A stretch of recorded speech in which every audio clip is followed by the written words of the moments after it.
KSI and Logan Paul, two of, I'd say, arguably the biggest internet rivals, have just paired together and created a business, a drinks company. Why have they done it? Let's talk about it. If you don't know who they are, KSI, Logan Paul, you've probably been living in a box, but they've just created a sports hydration company called Prime. It was advertised as what everyone thought, a rematch, a boxing rematch. Finally, the competition between two great boxers is about to come to an end. But instead, they went on Instagram Live.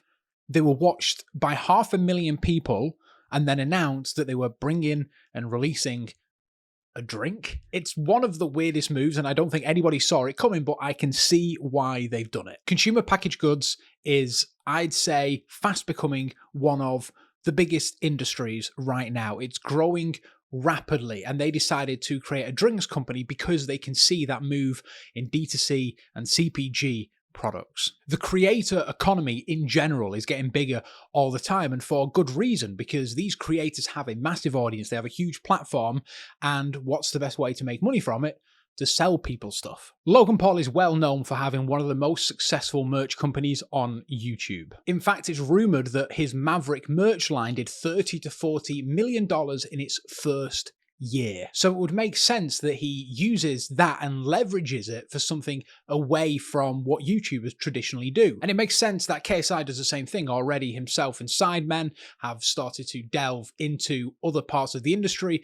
Currently, they're rolling out a chicken wing company. But why a sports drink? Well, because they claim to be athletes, right? They both box, and so it would make sense that they make something within the sports industry. And a drink is a really great in because they're very cheap to produce. You can produce them at a very high volume, and it's a chance to play around with something new. I think one of the main reasons, though, they brought out a drink, a consumable good, is so that they can get into these big stores that everyone shops at. Because before, having something like Maverick merch is great, but it's only available for a small section of fans. Creating something which is in larger stores and available online probably allows you to branch away from that influencer status and become more of a business owner. Right now, as I'm recording this, there isn't actually that much out about Prime, their drink. All we know is that it's a hydration drink, and even when you go to the website, it just takes you to a coming soon page. But I imagine how they're going to roll it out is it's going to be online first. You can order it online at standard DTC products, and then slowly it's going to be rolled out into big box stores like Walmart. And then after that, probably available on Amazon as well, since this cannot be ignored. Amazon is the biggest shipping conglomerate and store in the world, right? So it makes sense for them to be on Amazon. I've seen a lot of people saying the reason they've done this is just to get richer, and yeah, that's probably kind of true, and I don't know how much their actual involvement in creating this drink was, but I think it's just more evidence that the creator economy as a whole is just getting bigger and bigger. The D'Amelio sisters, they have merch that's sold in, shops that anyone can go to.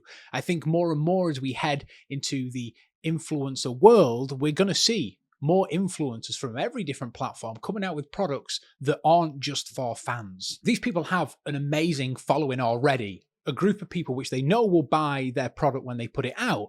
And then after that, once, they've realized what a good product is, they recommend this to other people. And then suddenly the product is being bought by people who have no idea who these YouTube creators are. And that's the goal. That's why Logan Paul and KSI have done what they do, because they've realized that this influencer status probably won't last forever. And so their time to make money is very limited. But if you can make a product which lasts a lifetime and can outlive you, then why wouldn't you do that? In fact, I'm making this whole video while wearing some Cody Co merch, and you wouldn't tell that I'm wearing this and it's Cody Co merch, right? People just see it and go, that's a nice hoodie. And then you go, oh yeah, it's from this guy. And then they go and buy it. They might never know who Cody Co is, but they like the merch. Just listen to these quick facts about CPG products and D2C, because these are amazing. And this just proves why influencers and creators are moving into that economy. After increasing 5.2% to $19.4 billion in 2020, the US ad spend for CPG products is expected to increase by 16.4% to $22.58 billion in 2021.